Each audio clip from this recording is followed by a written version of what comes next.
चलो, हमको आज क्या पढ़ना है? जानवरों के नाम, कविता के माध्यम से, है ना? जानवर देखे हो ना सब जने? यस। क्या क्या जानवर देखे हो?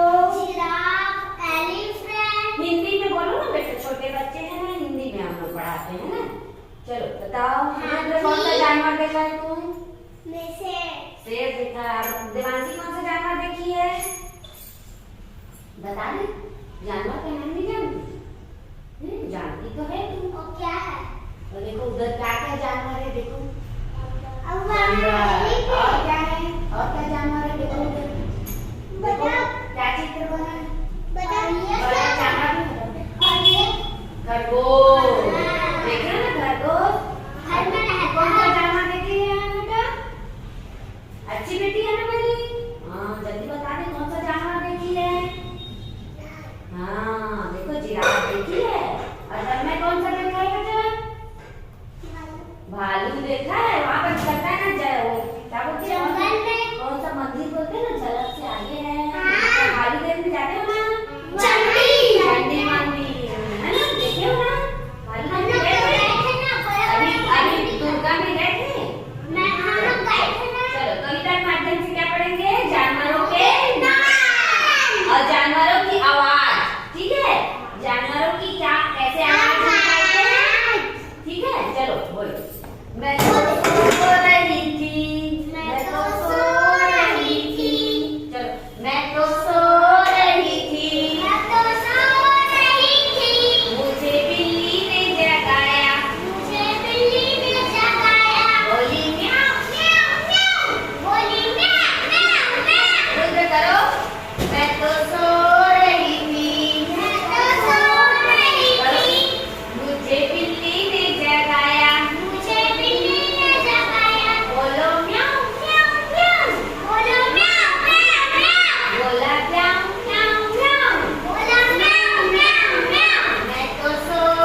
मैं तो सो